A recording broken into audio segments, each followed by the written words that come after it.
வணக்கம். நேற்று எபிசோடில் நான் சொல்லியிருந்தேன் சில சுவாரஸ்யமான விஷயங்கள் நான் கடந்து வந்த பாதையை பற்றி சொல்கிறேன் அப்படின்னு சொல்லிட்டு. ரஜினி சாரோடைய ஃபஸ்ட்டு டைரக்டர் பார்த்தீங்கன்னா கே பாலச்சந்தர் சார். அதே மாதிரி நான் சன் டிவியில் ப்ரோக்ராம் பண்ணதான் உங்ககிட்ட சொல்லியிருந்தேன். என்னுடைய ஃபஸ்ட்டு டைரக்டர்னு பார்த்தீங்கன்னா சன் டிவியோட program producer director Balachander sir.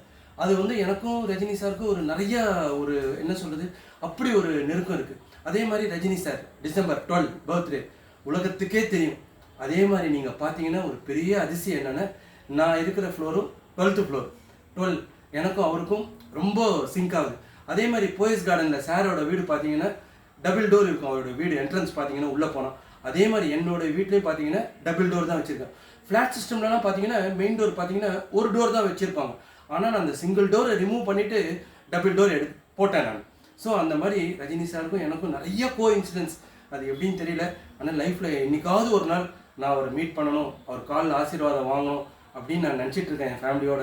அது அந்த ஆண்டவன் தான் நிறைவேற்றணும்.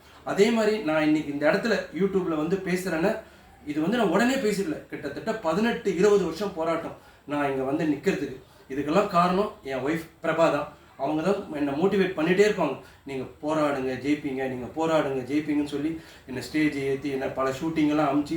யூஸ்வலாக சில பேர் ஒய்ஃபெல்லாம் பார்த்தீங்கன்னா கொஞ்சம் பயப்படுவாங்க, ஐயோ சினிமாவா, ஆனால் நீங்கள் பயப்படாதீங்க, நான் உங்களுக்கு பேக் போனாக இருக்குன்னு சொல்லி நான் நிறைய இதில் சொல்லியிருப்பேன். என் ஒய்ஃப் பிரபா தான் என்னை இந்த அளவுக்கு பண்ணியிருக்காங்க. அந்த மாதிரி தலைவர் சொன்ன மாதிரி கஷ்டப்படாமல் எதுவும் கிடைக்காது, கஷ்டப்படாமல் கிடைக்கிறது எதுவும் நிலைக்காதுன்னு சொல்லிட்டு அந்த மாதிரி லைஃப்பில் எல்லாருமே சேலஞ்சாக போராடுங்க, கண்டிப்பாக ஜெயிப்பீங்க. நான் இன்னும் வர சில எபிசோட்லலாம் நான் இன்னும் எப்படி என்னுடைய கடந்து வந்த பாதையெல்லாம் நான் பேசிகிட்டே இருக்கேன். கண்டிப்பாக நீங்கள் ஆதரவு கொடுங்க, எனக்கு சப்ஸ்கிரைப் பண்ணுங்கள். வரட்டா.